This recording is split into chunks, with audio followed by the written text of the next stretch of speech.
আসছে পরের খবরে। আমেরিকায় চাকরির টোপ দিয়ে অপহরণ, তারপর লক্ষ লক্ষ টাকা মুক্তিপণ দাবি। কলকাতায় আন্তর্জাতিক অপহরণ চক্রের পর্দাফাঁস। এক ডাক্তার সহ গ্রেফতার 4। বিমানবন্দর থেকে উদ্ধার ভিন রাজ্যের 18 যুবক, আরো 3 জনের খোঁজে পুলিশ।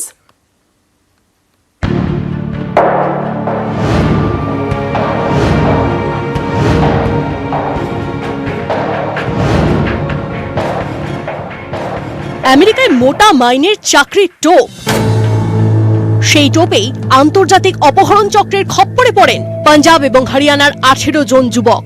অভিযোগ, তাদের অপহরণ করে লক্ষ লক্ষ টাকা মুক্তিপণ দাবি করা হয়। তদন্তে নেমে আন্তর্জাতিক অপহরণ চক্রের পর্দা ফাঁস।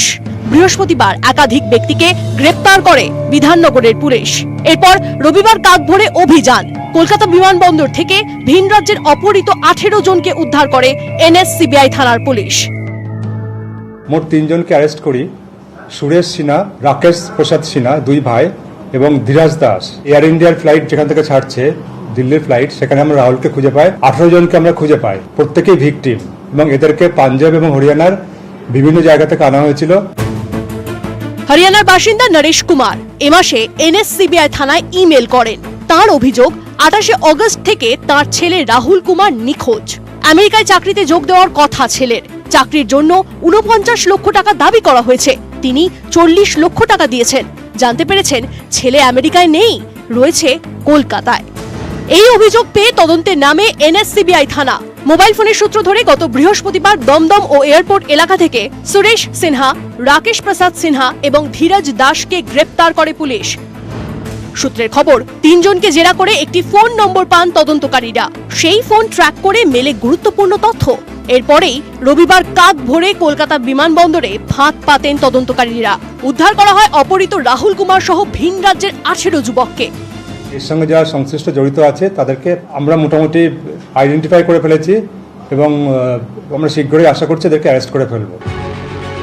নিউ টাউনের আরবানা ভিলেজ, এখানে 2টি ফ্ল্যাটে ভাড়া নেয় অপহরণকারীরা। পাঞ্জাব এবং হরিয়ানা থেকে একাধিক ছাত্রকে অপহরণ করে নিউ টাউনে এই 2টি ফ্ল্যাট ভাড়া নেওয়া হয়েছিল। এই 2টি ফ্ল্যাটেই কিন্তু অপহরণ করে রাখা হয়েছিল 18 জনকে। আরও একটা ফ্ল্যাট দেখানোর চেষ্টা করব। 4th ফ্লোরে যে নিউ টাউনের যে ফ্ল্যাট, এখানেও কিন্তু ভাড়া নেওয়া হয়েছিল। তদন্তকারীদের অনুমান, এই অপহরণ চক্রের জাল অনেক দূর ছড়ানো, আরো অনেকে জড়িত, তাদের খোঁজ চলছে। পরিবারের সদস্যদের কিন্তু যেটা জানতে পারছে পুলিশ, যে আমেরিকাতে তারা পৌঁছে গিয়েছে বলে এমনটা জানাতো, এবং আমেরিকার নাম্বার থেকে ফোন করে কিন্তু পরিবারকে বিশ্বাস অর্জন করতে বলে এমনই বেশ কিছু তথ্য মিলেছে। গোটা বিষয়টি ইতিমধ্যেই পুলিশের পক্ষ থেকে খতিয়ে দেখা হচ্ছে। ক্যামেরায় কাঞ্চন ভৌমিকের সঙ্গে অনুপ চক্রবর্তী, নিউজ 18 বাংলা, কলকাতা।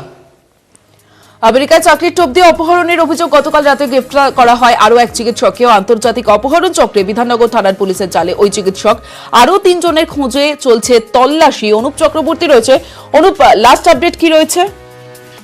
ইতিমধ্যেই পুলিশের পক্ষ থেকে বলা যায় 4 জনকে গ্রেপ্তার করা হচ্ছে। এর আগে 3 জনকে যখন গ্রেপ্তার করা হচ্ছে তাদেরকে জিজ্ঞাসাবাদ করা হচ্ছে। এখনো পর্যন্ত পুলিশের পক্ষ থেকে আরো 3 জনের খোঁজে কিন্তু বিভিন্ন জায়গায় গতকাল রাতে তারা খোঁজ চালিয়েছে। মূলত যে ডাক্তারের কথা বলা হচ্ছে গৌরচন্দ্র বিশ্বাস, তাকে কিন্তু আটক করা হয়েছিল। এই মুহূর্তে পুলিশের পক্ষ থেকে বলা হচ্ছে তাকে গ্রেপ্তার করা হচ্ছে। তার কারণ হিসেবে দেখানো হচ্ছে যে তার যে ফ্ল্যাট ভাড়া নেওয়া হয়েছিল সেখানে সেক্ষেত্রে কোনো তিনি নথি, যে ইকোপার্ক থানা বা লোকাল থানা কাউকে জানানো হয়নি, ফলে তার বিরুদ্ধে ষড়যন্ত্রের পিছনে কিন্তু তার কোনো ভূমিকা আছে বলে এমনটা তদন্তকারীরা মনে করছে। সেই কারণে তাকে গ্রেপ্তার করা হয়েছে। যেহেতু বিদেশে যখন চাকরি দেওয়ার নাম করে অপহরণ ঘটনা, সেখানে কিন্তু পুলিশ যখন তাদের বাড়িতে তল্লাশি যায়, তিনি কিন্তু কোনো রকম সেভাবে নথি দেখাতে পারেননি। 2টি ফ্ল্যাট ভাড়া দিয়েছিলেন, তার ভূমিকা সেখানে আছে বলে এমনটাই মনে করছে। সেই কারণে যে চিকিৎসক গৌরচন্দ্র বিশ্বাস, তাকে কিন্তু গ্রেপ্তার করা হয়েছে। পুলিশ মনে করছে এই ঘটনায় আরো বেশ কয়েকজন আছে। ইতিমধ্যে 3 জনের খোঁজে বিভিন্ন জায়গায় কিন্তু তল্লাশি আছে বিধাননগর গোয়েন্দা শাখার পুলিশ। ধন্যবাদ অনুপ। আমেরিকায় চাকরির টোপ দিয়ে অপহরণের অভিযোগ গতকাল রাতে গ্রেফতার করা হয় এক চিকিৎসককেও, এবং সেই চিকিৎসকই বাড়ি ভাড়া দিয়েছিলেন, যে ফ্ল্যাট ভাড়া নিয়েছিল, এবং তিনি জানতেন, তাই জন্যই তাকে জিজ্ঞাসাবাদ করা হয়। পরে গ্রেফতারের সিদ্ধান্ত নেয় পুলিশ। আন্তর্জাতিক অপহরণ চক্রে বিধাননগর থানার পুলিশের জালে ওই চিকিৎসক, আরো 3 জনের খোঁজে তল্লাশি চলছে। ইতিমধ্যে সকাল থেকে একাধিক জায়গায় তল্লাশি চালিয়েছে পুলিশ।